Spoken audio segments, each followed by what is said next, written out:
Olá, gente querida! Que bom estarmos juntos novamente para o nosso programa Capelania Gente Cuidando de Gente. Hoje teremos uma pessoa muito especial para estar falando conosco sobre o nosso tema do mês, que é suicídio, porque nós estamos lidando com o Setembro Amarelo. E hoje nós vamos ter o fechamento de tudo que tratamos no mês inteiro. E eu quero destacar para vocês alguns dos programas que nós fizemos, porque você tem acesso a eles pelo YouTube. Primeiro tema foi abordagem técnica sobre ideação suicida, com o Major Diógenes Munhoz.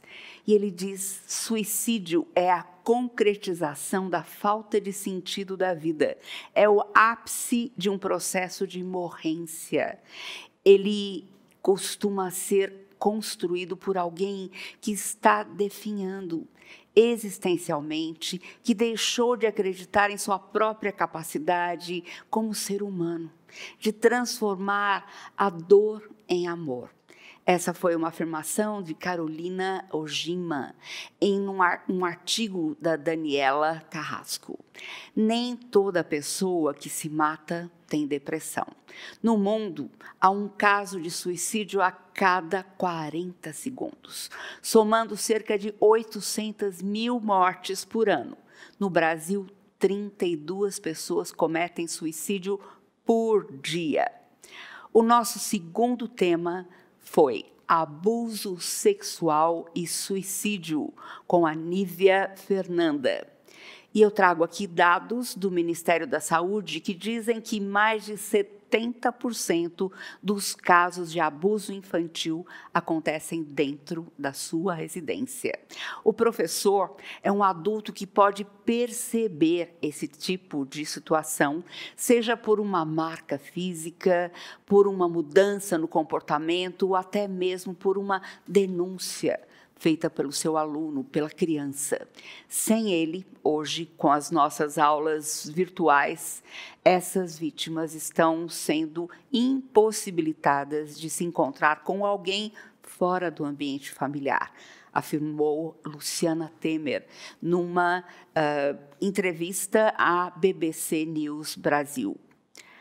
Agora, quero ver alguns quadros com vocês. Este quadro mostra o abusador que está cultivando o relacionamento com essa criança, oferecendo um doce, um presente, fazendo promessas, mas as suas intenções estão na sua sombra.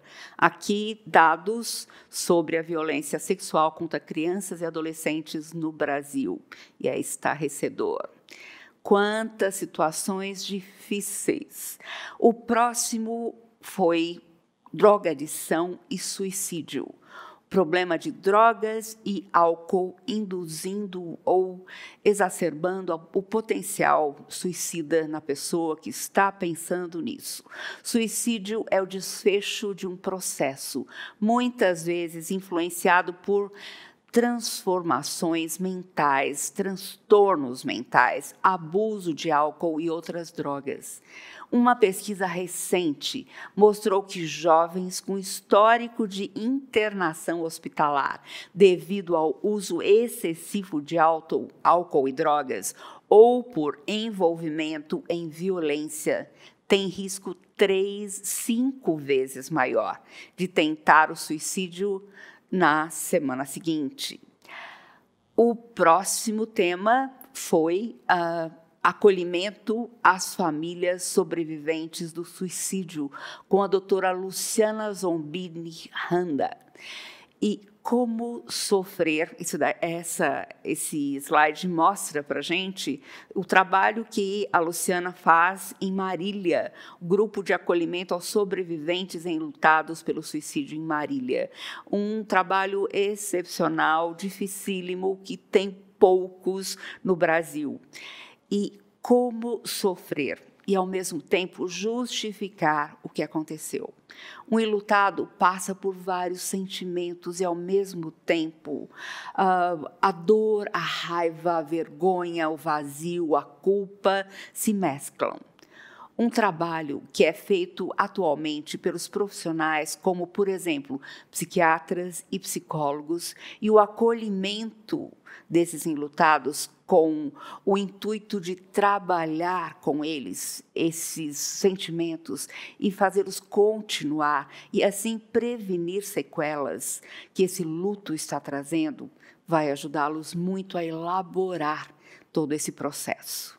Então, temos aqui o endereço, os dados sobre esse grupo de prevenção ao suicídio de Marília. E se você está sofrendo pela morte de alguém muito querido, pelo suicídio, você pode buscar esse socorro. Eles vão ajudá-lo a enfrentar esse processo junto com outras pessoas que estão passando por processos semelhantes. Hoje nós temos um tema muito especial e uma pessoa também muito especial para falar sobre ela. Tratamento a pessoas com ideação suicida, sentido para a vida. Nós temos aqui o Dr. Marcionilo Laranjeiras.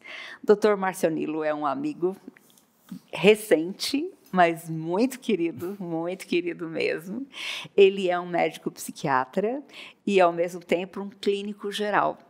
E ele cuida das pessoas de uma maneira muito especial. Ele cuida olhando para a pessoa toda, não simplesmente para a doença dela. E os resultados do seu tratamento são muito especiais. Eu quero, antes de passar a palavra para o Dr. Marcionilo, ler um trecho de Eclesiastes, o livro de Eclesiastes na Bíblia, que diz assim: fomos criados por Deus. Esse não é o trecho de Eclesiastes, mas eu vou comentar o texto. Fomos criados por Deus com um vazio no fundo de nossos corações, que nos diz sempre que, por mais que tenhamos, façamos, conquistemos ou controlemos, nossa vida ainda parecerá sem sentido, sem um sentido maior. E vivemos procurando em quem nós podemos nos apoiar, ou buscando algo que possa dar cor à nossa vida. Mas todos os sentidos humanos são limitados e falíveis. As pessoas falham. O vazio ainda nos incomodará, fazendo-nos sempre sentir que algo está faltando. Quando nos cansamos de procurar a felicidade, o sentido e a esperança em coisas ou em pessoas ou em nós mesmos, olhamos para cima, olhamos para o alto, porque somente o Senhor pode nos dar esse sentido maior para viver. E Eclesiastes é a história do homem rico, o homem que tem tudo à mão, que tem um conhecimento incrível, uma sabedoria enorme, mas que ele tenta, a parte de Deus, encontrar um sentido para a sua vida em alguma coisa que ele faça. Ele tem muitas mulheres, ele constrói muitas coisas, ele tem muitos bens, ele tem muito conhecimento, mas nada disso faz com que o seu coração fique preenchido. E ele começa com vazio dos vazios. Tudo é vazio, tudo é correr atrás do vento, numa linguagem mais popular da Bíblia. Então, hoje nós vamos conversar muito sobre isso e sobre como lidar com uma pessoa que está pensando em suicídio, que tem um vazio interior muito grande e que não encontra razões para viver, forças para lutar. Como lidar com tudo isso? Eu quero mostrar uma imagem muito chocante de uma estátua que mostra o homem esculpido em metal, num tamanho natural, sozinho, sentado num banco da praça, com a cabeça baixada e com um enorme buraco no lugar do seu peito, deixando-o assim sem coração e sem espaço para ar nos pulmões. Acredita-se que o tipo de sofrimento daquele homem é o mesmo dos suicidas. Alguns relacionam a escultura com a solidão, a mudez e o vazio existencial. Para outros, ela mostra a ansiedade, a inquietação e vários outros sintomas. Essa estátua se chama Melancholy e está depositada, está num lugar muito especial, onde muitos podem ver e sentir o impacto dessa obra-prima. E eu quero começar dando um espaço para o Dr. Marcionilo falar um pouquinho sobre esse tema e responder a pergunta também: o que leva uma pessoa a pensar ou a tentar o suicídio? Primeiro, quero agradecer mais uma vez o convite aqui da Eleni, minha amiga, né, minha grande amiga, e agradecer também à igreja pelo convite também, estou muito honrado. Né? Essa é uma pergunta, daquelas perguntas que a ciência tenta resolver desde pelo menos 2 séculos. Né? O homem já chegou na Lua, entendeu? A gente já chegou na Lua e a gente não consegue resolver a questão do suicídio, da violência, né? Essas questões sociais que são prementes, né? Crescentes na nossa sociedade. Bom, o que causa o suicídio, assim, a gente sabe que o fenômeno do suicídio ele é um fenômeno crescente, né? Atualmente. A gente vê que os números crescem, né? Em todas as camadas sociais, em todas as idades. Ele é uma questão bem democrática, né?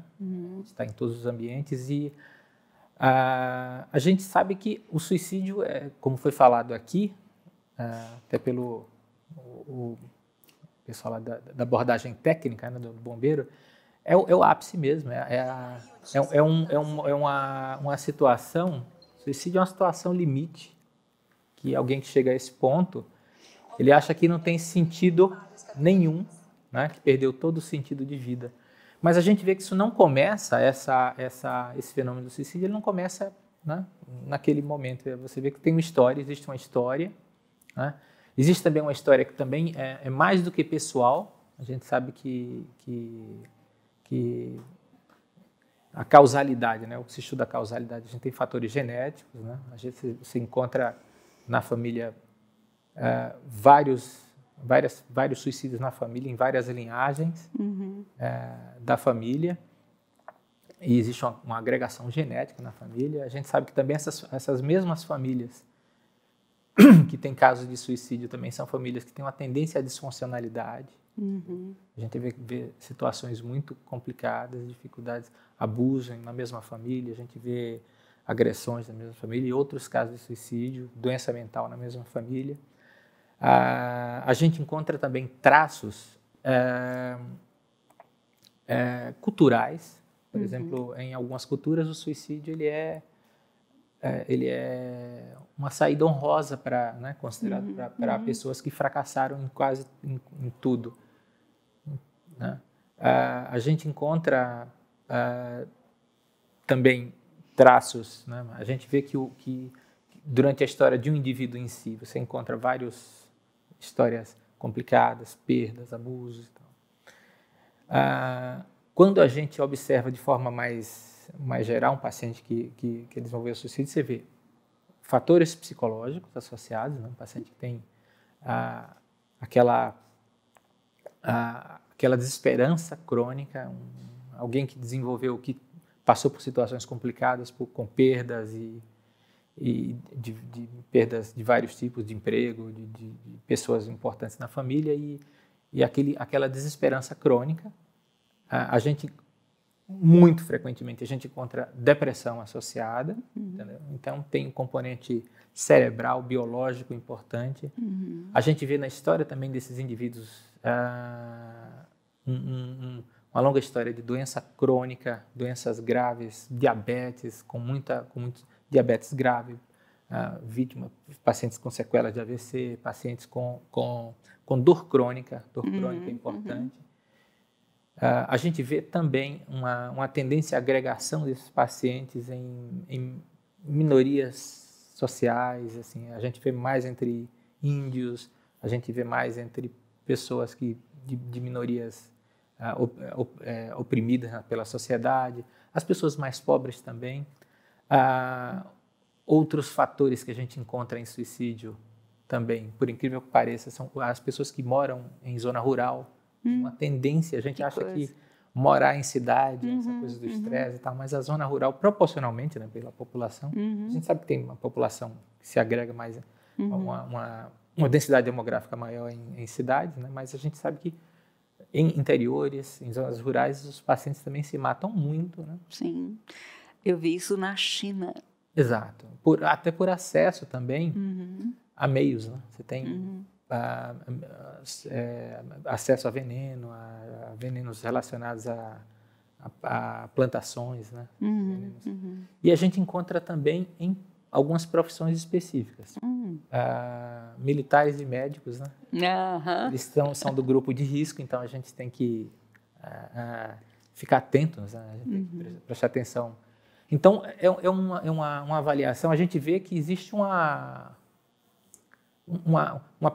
predisposição, é a junção de uma predisposição genética, biológica, que não é só doença, que leva o indivíduo ou um grupo de indivíduos a uma convivência complicada, né? E aquele indivíduo exposto a ambientes disfuncionais, eles desenvolvem crenças sobre a vida, sobre as coisas, sobre as outras pessoas que têm um peso de desesperança e culpa muito grande, e aquilo atravessa a vida.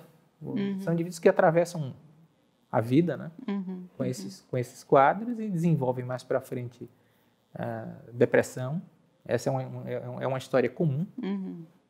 Né? E se associa, quando isso associa a uma escolha uma escolha de profissão, ou se associa a um quadro de desemprego, e o indivíduo apresenta doenças crônicas graves, quer dizer, você soma. Né? São gatilhos. São gatilhos que se associam. Né? Agora, a gente sabe que o mais importante, o fator de risco, o gatilho, a característica mais importante que a gente tem que prestar atenção num paciente que com risco de suicídio ou que tentou suicídio é se ele teve outras tentativas prévias. Então, a gente sabe que o maior fator de risco para um comportamento é o próprio comportamento. Sim. Entendeu? Então, alguém que já tentou suicídio, então ele tem um risco maior. Ou alguém na família que também tenha tentado ou cometido suicídio, isso impacta? Sim. Alguém na família, a gente fala muito, é como se fosse uma autorização. Se eu tenho um pai que tentou suicídio ou conseguiu suicidar, é como se as pessoas de casa também fossem autorizadas a tentar suicídio, né? Por outro lado, tem os fatores de proteção. A gente conhece bem 3 fatores. Infelizmente, a gente encontra muitos fatores de vulnerabilidade e 3 importantes de proteção. Aí é aquela coisa que a gente...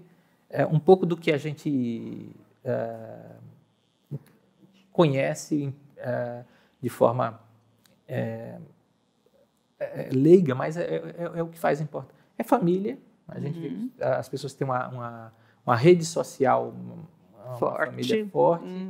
Isso protege contra suicídio. Tem uma religião, tem um Deus. Né?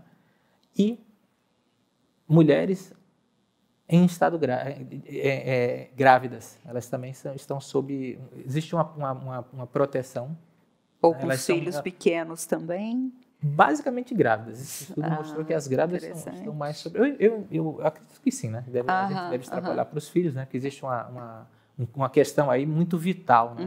De manter a prole viva, sustentar a prole. A gente vê que isso é bem possível. Bem forte, na mulher principalmente. Principalmente. As mulheres, elas tentam mais e os homens são mais letais.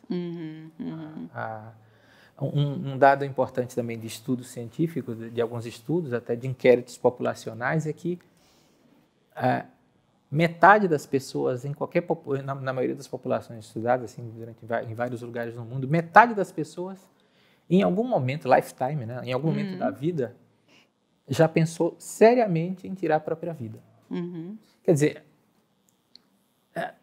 ideação suicida, falta de esperança, pensar em morrer, pensar em tirar a própria vida, não é uma exceção, é um fenômeno da vida. Sim. A gente precisa encarar isso de frente e encarar o quanto isso é comum. Né? Os números também mostram que, mais ou menos, no mundo inteiro, 6 a 12 pessoas por 100 mil habitantes cometem suicídio por ano. Né? Quer dizer, se você levar em conta assim, bairros aqui de São Paulo, você vai encontrar, né, uma quantidade grande por ano que se mata, né, todos os anos. Então, é um tema... para cada suicídio, a gente tem 10 a 12 tentativas. Sim. Quer dizer, não é na primeira vez que a pessoa comete normalmente, né? Exatamente. Quer dizer, a gente não está lidando com a coisa trivial, a gente não está lidando com uma exceção, a gente não está lidando com uma coisa que é infrequente. A gente está lidando com a realidade que cada dia que passa ele é mais prevalente. A gente precisa ter... Eu acho que o Setembro Amarelo ele é muito importante para as pessoas entenderem que isso é frequente. E a gente não pode ter vergonha, a gente não pode se sentir culpado. Tem que procurar ajuda, entendeu? Então a coisa é bem mais importante do que a maioria das pessoas. Gostaria de destacar uma coisa que você falou sobre a importância da pessoa que está no desespero, está sem razão para viver, está tentando pôr fim à sua dor, poder também pensar no exemplo que ela está deixando. Né? Porque se ela está deixando uma chancela, olha, é permissível, é permitido, né? A solução que eu encontrei para a minha vida foi essa. Como isso vai repercutir nos seus filhos, netos, irmãos? Exato. Essa é uma mensagem, né? É como se você passasse uma mensagem para as pessoas que elas podem fazer isso, entendeu? Que é desejável, que é uma saída, né? E a gente sabe que é uma saída definitiva, né? Você não tem definitiva de forma para ela, né? Para ela, e ela tem que pensar só que ela não vive sozinha no mundo. Normalmente ela tem uma família, ela tem vizinhos, entendeu? Então o comportamento suicida também é muito parecido com o comportamento violento. Ele também tem um quê de contagioso, já que a gente está em época de doença contagiosa, verdade. De Covid. O suicídio ele tem uma característica de contágio, por exemplo. Não é à toa que as pessoas, que os veículos de comunicação, eles evitam fazer propaganda ou noticiar sobre suicídio de pessoas, principalmente as pessoas famosas. Sim. Isso tem histórico, entendeu? E a maneira como se cometeram suicídio também. Porque, por exemplo, não é noticiado, né? Não deve. Uma notícia de um adolescente muito famoso que se mata é como se fosse uma chave para outros adolescentes também tentarem suicídio. Entendeu? Quer dizer, a gente não está falando nada de um comportamento simples. A gente não é uma questão de ele se matou porque não tinha, sei lá, como um comportamento individual, como uma coisa individual. Não, é muito complexo e a gente precisa aproveitar esse momento agora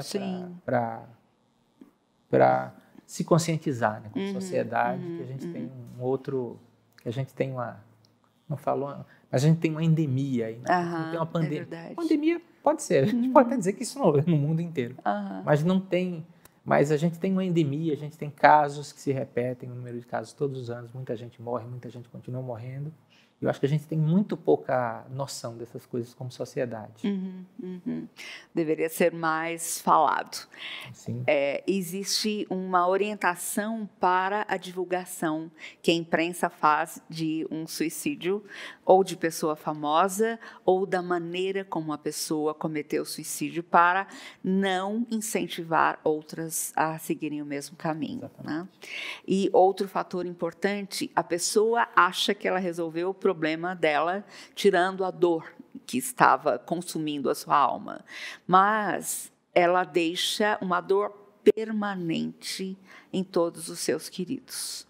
Então, no mínimo 5, 6 pessoas do seu relacionamento são fortemente impactadas, e impactadas não por um mês, um ano, mas pelo resto da vida. Então, é uma marca muito forte que fica na história daquela família e traz resultados muito dolorosos. Os pais de um adolescente que faleceu, como são marcados pela vergonha, pela culpa, pelos e se. Nossa, se eu tivesse percebido isso ou aquilo, ele falou nisso, mas eu não levei em conta. Quantas questões que essa família, esses pais vão ficar levantando por anos e anos, né? Outra pergunta: como você acolhe e trata de uma pessoa com ideação suicida ou que já fez alguma tentativa? Como é o seu tratamento, seu cuidado como médico, como psiquiatra dessa pessoa? A primeira coisa a ser feita, estou no consultório, né? Recebo alguém na clínica com ideação suicida, independente da idade, a gente precisa fazer uma avaliação de risco imediato. Né? A gente precisa fazer tem um ponto de corte aí. E aí a gente avalia todos esses fatores que a gente acabou de conversar, a idade, tentativas prévias, uso de drogas, né? Traumas, doenças associadas,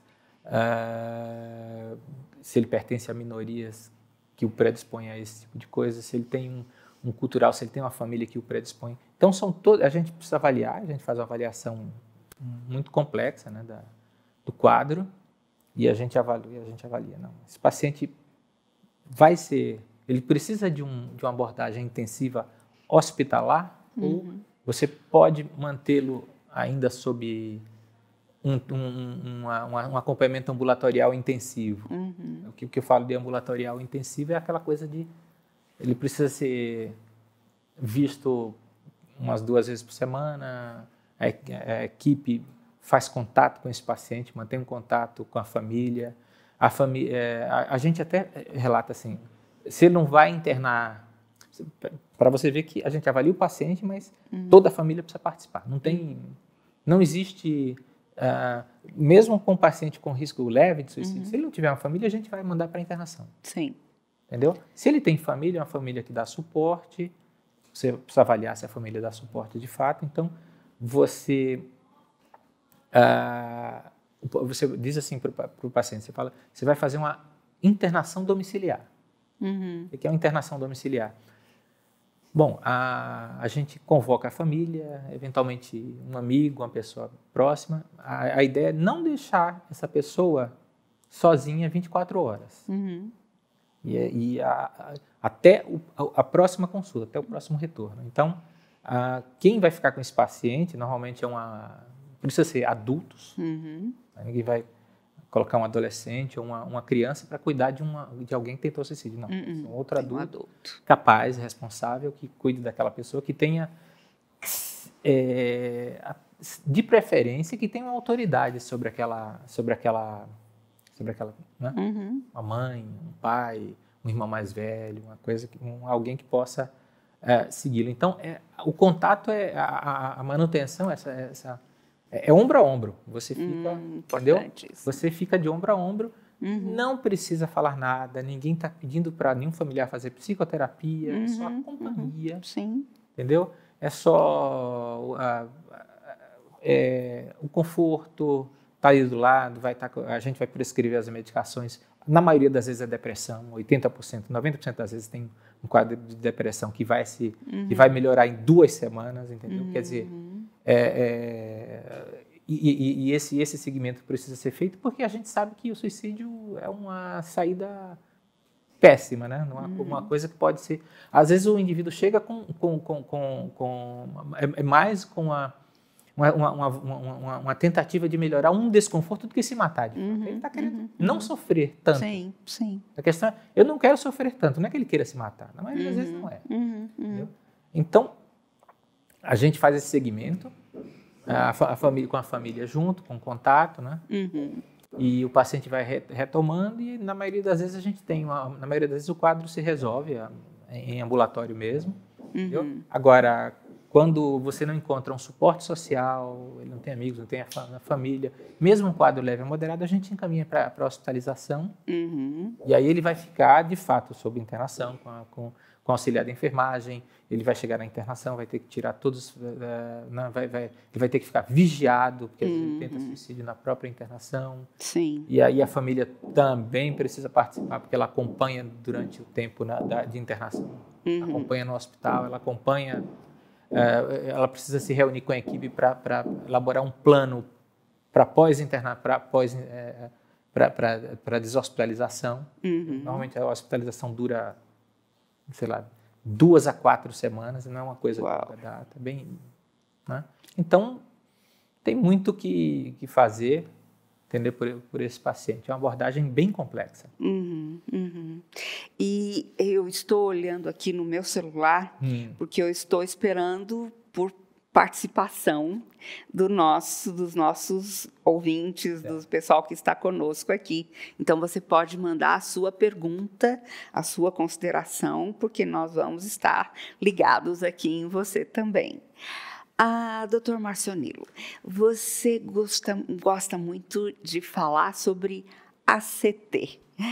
Como é essa abordagem, essa terapia? ACT é um tipo, eu vou falar outra sigla, é um tipo de TCC. Já vou dizer o que é. TCC é um tipo de terapia cognitivo-comportamental, que a TCC foi desde os anos 60, é a terapia que é mais estudada, né, que tem melhores resultados e mais estudada e melhores resultados, desde os anos 60, para diversos transtornos mentais.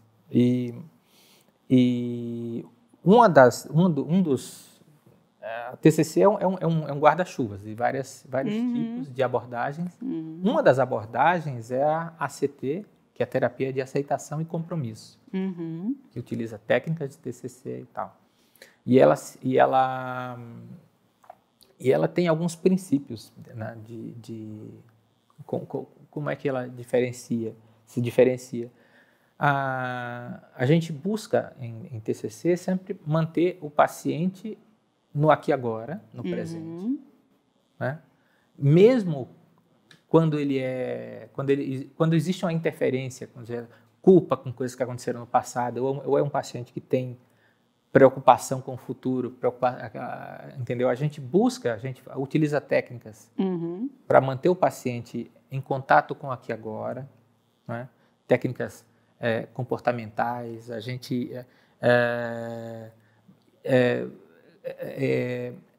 uma outra coisa que decorre de estar no presente é do paciente ter uma aceitação ativa sobre as coisas da vida.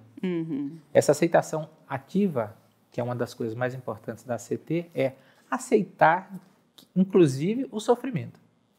Que a vida tem sofrimento, que a vida... a gente passa por situações complicadas e que a gente precisa lidar com o sofrimento, né? Que a vida só não tem sofrimento no Facebook, né? Nas redes sociais, né?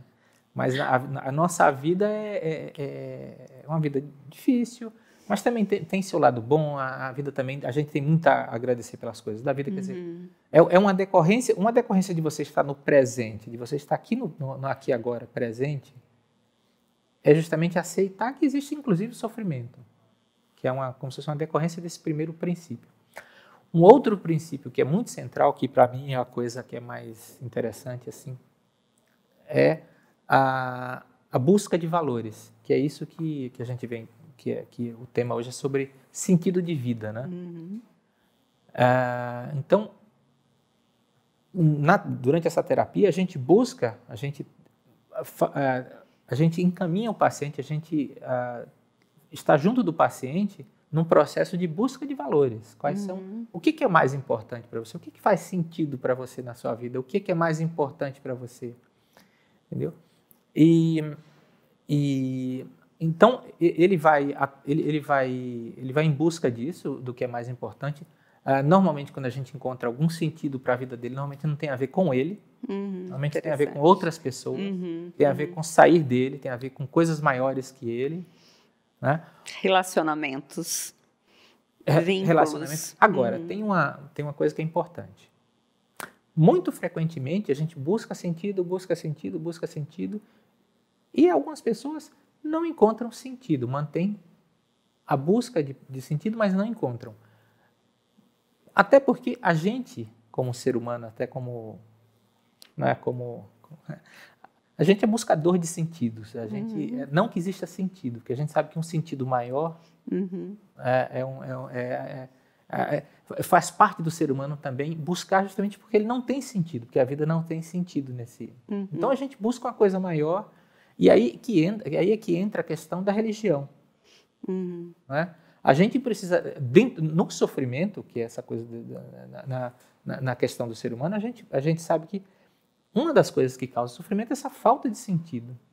E a gente precisa adquirir tolerância sobre isso e pensar numa coisa maior que a gente, fora da gente mesmo, entendeu? Então, não adianta ficar buscando sentido só na profissão, só nas pessoas, só no filho, só num partido político, numa posição política, não. A gente tem que ser forte, inclusive, para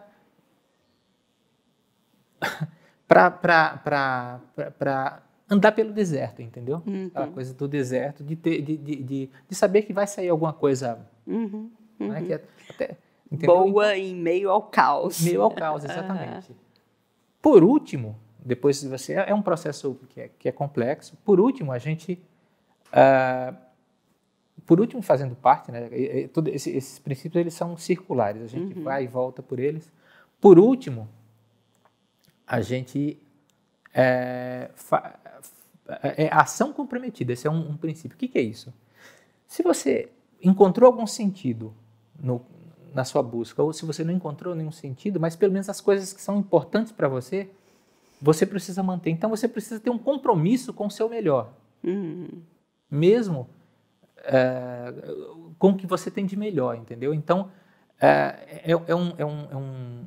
a gente sabe que a nossa vida atualmente ela é bem complexa, a gente tem... Né, tudo é muito relativo, a gente não encontra sentido, as coisas são muito efêmeras.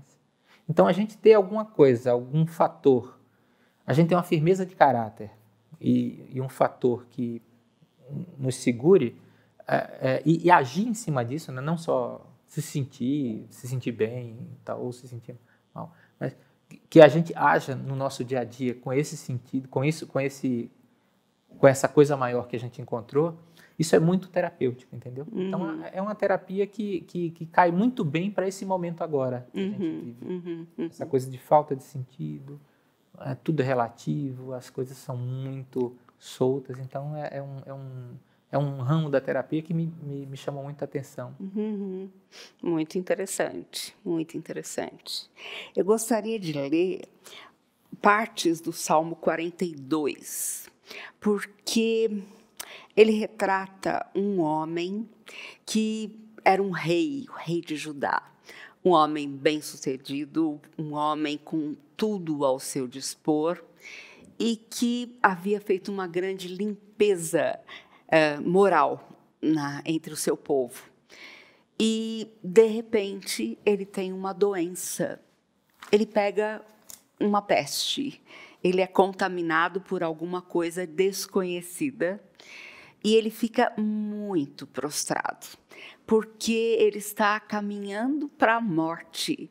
E Deus ainda manda um profeta para falar para ele: olha, põe a tua casa em ordem, porque você vai morrer, não vai viver. Quer dizer, os teus dias estão contados. E é interessante porque ele se vira contra a parede e ele chora diante de Deus. E ele começa a refletir sobre a vida dele, sobre o sentido da vida em si. E ele fala assim: Deus, o que o Senhor vai ganhar com a minha morte? Mais um no túmulo. Não vai ganhar nada. Por favor, me dá vida, me ajuda a viver. E é interessante porque esse salmo tem vários comentaristas que atribuem a autores diferentes, mas eu achei um muito interessante que atribui o Salmo 42 a Ezequias, o rei de Judá. E ele fala assim: as minhas lágrimas têm sido meu alimento dia e noite, enquanto me dizem continuamente: e o seu Deus, onde está?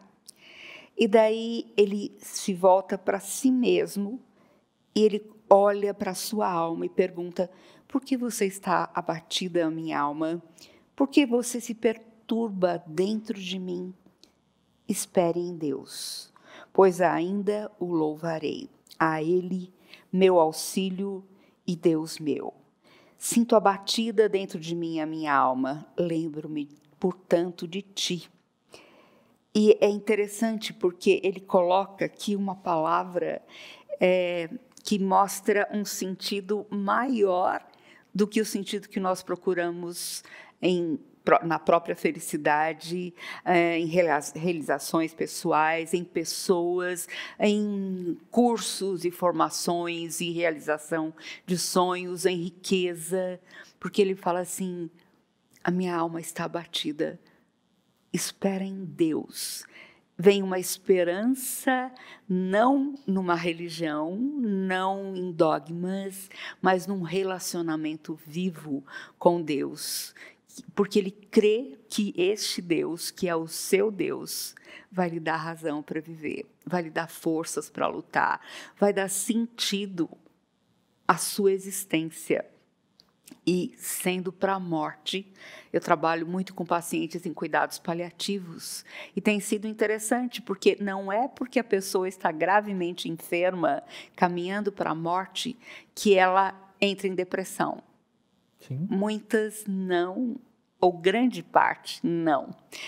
Como é importante a gente poder lidar biblicamente também com esses conflitos que emergem nessa hora de finitude, de percepção da sua fragilidade e que podem ser tratados diante de Deus, nesse relacionamento que traz vida, que traz sentido à existência da pessoa.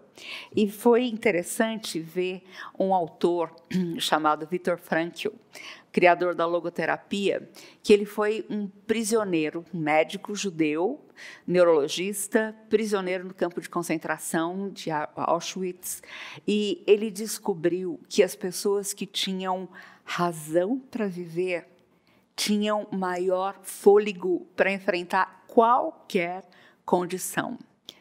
E as pessoas que tinham um relacionamento com Deus também enfrentavam a adversidade de outra forma. Então, faz toda a diferença. E esse salmista diz assim: contudo, o Senhor, durante o dia, me concede a sua misericórdia, e de noite está comigo o seu cântico, uma oração ao Deus da minha vida. Pergunto a Deus, minha rocha, por que te esquecesses de mim? É interessante, eu gosto de ver porque, assim, mesmo que a pessoa esteja passando pelo sofrimento, esteja em grande perplexidade diante de tudo que está lhe acontecendo, quando ela confia em Deus, quando ela tem um relacionamento com Deus, ela pode chorar no colo de Deus, ela pode levar a sua dor diante desse Deus e falar: Deus, eu não estou entendendo nada, me ajuda a encontrar esperança de novo. E o salmista volta aqui: a minha esperança é o Senhor, eu vou esperar no Senhor. Como é bom quando a gente pode olhar para frente e falar, mesmo que eu não saiba o que vai me acontecer amanhã, eu estou nas mãos de um Deus que sabe, que tem o controle sobre todas as coisas, que não brinca comigo, que sabe quais são os meus limites, até onde eu aguento o sofrimento, aguento passar por essa situação.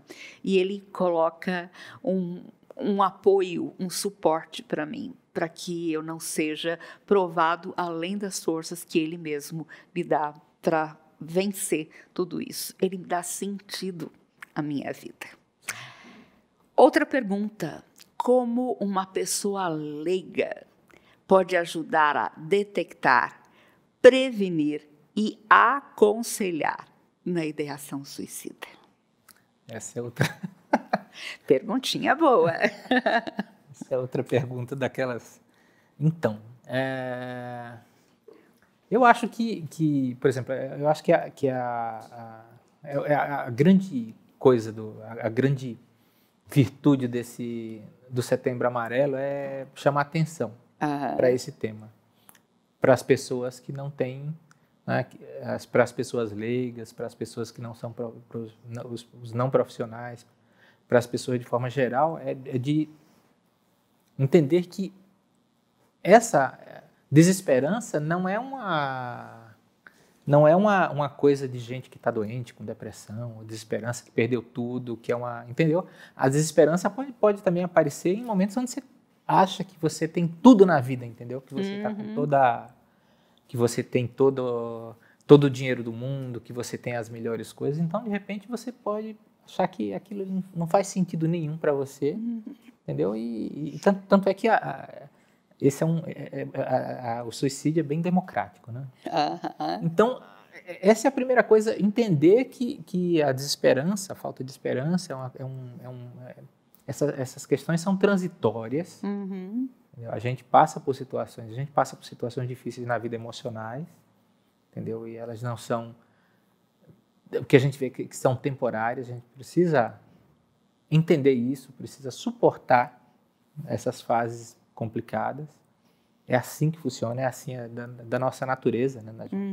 Da nossa natureza. Isso é o primeiro passo, porque se você entende que você passa por isso, você vai reconhecer mais facilmente nas outras pessoas. Você passa... Se isso não é nenhuma novidade, então, entendeu? Então, se de repente você está vendo uma pessoa, você como leigo, né? Então você olha para uma pessoa e ela passou por situações atualmente importantes, uma perda grande, está numa situação difícil ou está deprimida.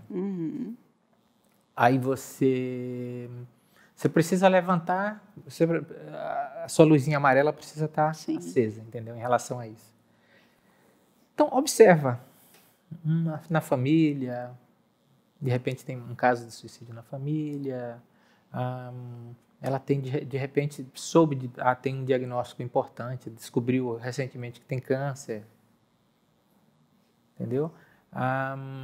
E aí ela começa a ver que a pessoa está mais isolada na fala. Você vê que existe uma desesperança na fala, de repente você senta ali para conversar. Isso é coisa de amigo, né? Não é coisa de... Né? Quem tem amigos tá um pouco mais preservado. Ou então um familiar mesmo, não sei se é amigo, mas um familiar que tenha ouvidos, né? Então você vai entendendo que aquilo ali, que aquele contexto não está legal. De repente é uma pessoa que tem acessos a meios de autoextermínio, né? Então você precisa ter um cuidado à parte. Então, se você já detectou esses fatores, entendeu? Procura ajuda, já conversa com outras pessoas, já procura um profissional, entendeu? Isso é uma coisa. Já vai junto daquela pessoa. Fatalmente, se você captou esse tipo de coisa, você tem sensibilidade, então vai junto, conversa com a pessoa, leva ele num profissional. E é importante essa pessoa que está levando o seu amigo, que ela confronte, converse com ela no sentido, você já pensou em suicídio? Você tem algum plano sobre isso? Exatamente. Ela pode falar assim. Isso é uma boa coisa. Uma coisa importante que você está falando. Mais ou menos, tem uma estatística, não lembro se 60% a 70% das pessoas que cometeram suicídio no último ano procuraram um médico, que normalmente é um médico geral, generalista, ou procurou um outro profissional de saúde, ou mesmo comentou com alguém sobre isso, entendeu? Então, é uma hora de fisgar essa pessoa, de entender aquilo ali, entender que aquela pessoa está sob um risco, entendeu?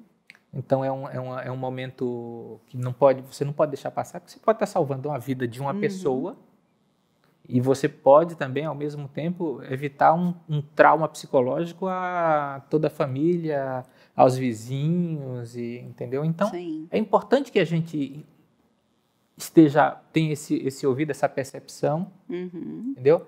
E leve ela para tratamento. Agora, uma coisa que as pessoas também, sobre o leigo, né? Se você encontrar uma pessoa que estiver, de fato, tentando suicídio,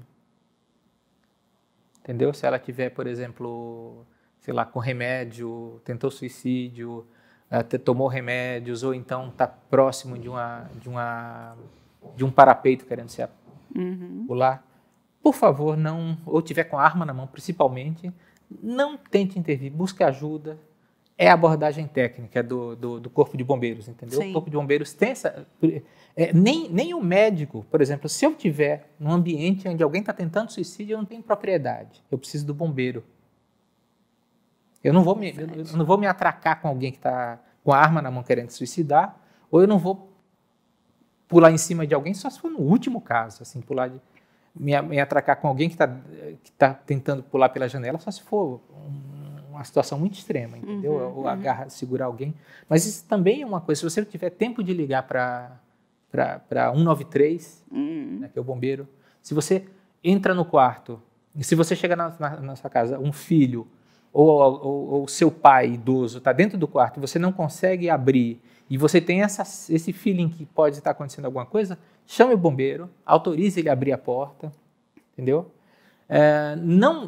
Essa semana mesmo, eu tive um adolescente que colocou a corda no pescoço, a mãe me ligou, adolescente, 12 anos. Leve já no hospital. A gente fica contemporizando, achando que não, não. Leva no hospital, que você pode estar salvando alguém, entendeu? Aquilo ali é transitório, você pode estar salvando uma vida e evitando um drama social muito grande. Verdade. Deixa eu ler aqui alguns dizeres de pessoas que estão conosco aqui, amigos que estão conosco. Vânia Julião diz assim: essa pandemia está acelerando transtornos em algumas pessoas. Parece que potencializa o isolamento. Que Deus tenha misericórdia. É verdade que tem aumentado o número de suicídios durante a pandemia? A gente tem dados, nesse momento, de aumento de sintomas de depressão e ansiedade. Suicídio, a gente ainda não tem pelo menos eu não vi. De repente pode ter algum estudo que eu não tive acesso, mas... nesse momento, eu não tenho esse dado para te informar. Agora, a gente, né, se a psicopatologia, se a quantidade de sintomas de depressão na população aumentou, de ansiedade aumentou, fatalmente a gente vai encontrar também uma quantidade grande, né? Porque você tem muita gente que perdeu emprego, tem muita gente que está isolado, que não vê a família, muito idoso principalmente. Você tem muita gente com medo, esse é o lado que talvez não tente suicídio. Muita gente que está com medo de morrer, esse fatalmente ele não vai tentar suicídio.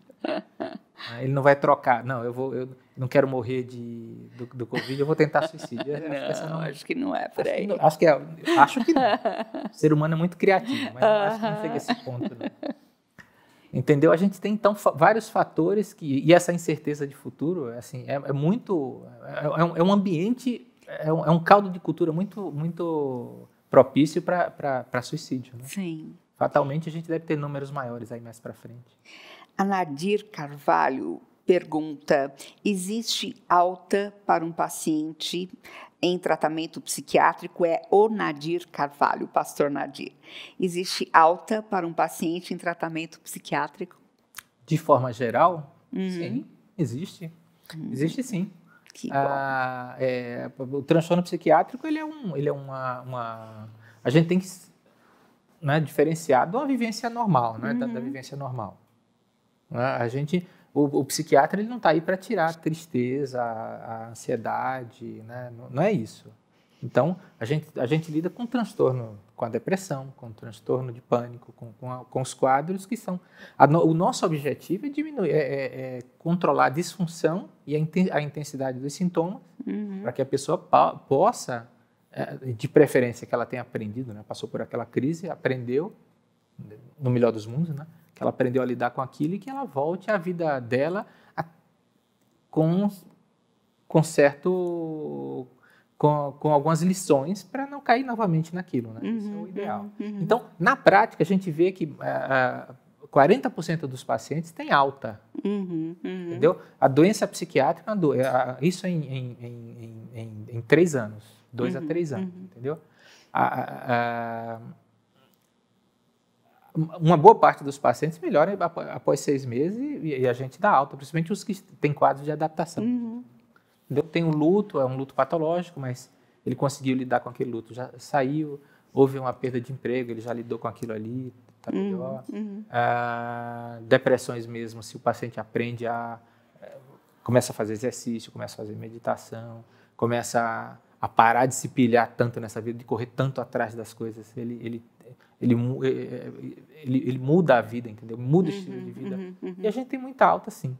Agora, a gente sabe que 1/3 dos pacientes, 20% a 30% dos pacientes, tem que fazer um tratamento muito longo. Agora, a doença psiquiátrica não é incurável, a doença precisa de um tratamento longo. A gente chama doença crônica, porque precisa tratar mais de 3 meses por definição. Mas a gente tem, e quem sabe mais para frente, os estudos estão vindo por aí, cada vez mais a gente sabe que a gente tendo mais sucesso com alguns tratamentos, tem pacientes que antigamente a gente achava que eram os refratários ou resistentes à medicação, que não melhoravam com nada. Cada dia que passa a gente tem alguns estudos com medicamentos que tiram até 70% desses quadros, entendeu? Quer dizer, a coisa está andando. Sei que a psiquiatria anda mais devagar do que as outras, mas existem coisas importantes aí vindo pela frente. Que bom, que bom. Quero deixar uma mensagem para você que está passando por um vale árido, como o Dr. Marcionilo falou agora mesmo, sobre os vales áridos da vida, os momentos de sofrimento, de dor, né? Os desertos. Os desertos da vida. O Salmo 84 diz assim: bem-aventurado é aquele cuja força está em ti, em cujo coração se encontram os caminhos aplanados. Quando passa pelo vale árido, faz dele um manancial. De bênçãos o cobre a primeira chuva. Vão indo de força em força. Cada um deles aparece diante de Deus em Sião. Nós vamos estar fechando este mês, mas não esse assunto. Nós vamos estar pontuando em alguns programas, porque nós vamos estar trazendo para cá, no mês de novembro, uma paciente nossa que foi paciente do HC, com tetraplégica. Ela é tetraplégica, está há 44 anos assim. E ela vai falar sobre gratidão e esperança. Ela tem passado por muitos vales áridos, mas Deus tem sido a força do seu coração e tem dado sentido à sua vida, como pode dar para a sua também. Doutor Marcionilo, muitíssimo obrigada pela sua participação preciosa. Agradeço muito. Sempre conte comigo quando eu espero me colocar como instrumento, né, do Todo-Poderoso para a gente lidar com o sofrimento humano. Né? Que bom, que bom. Ajuda de vocês, claro. Obrigada mesmo.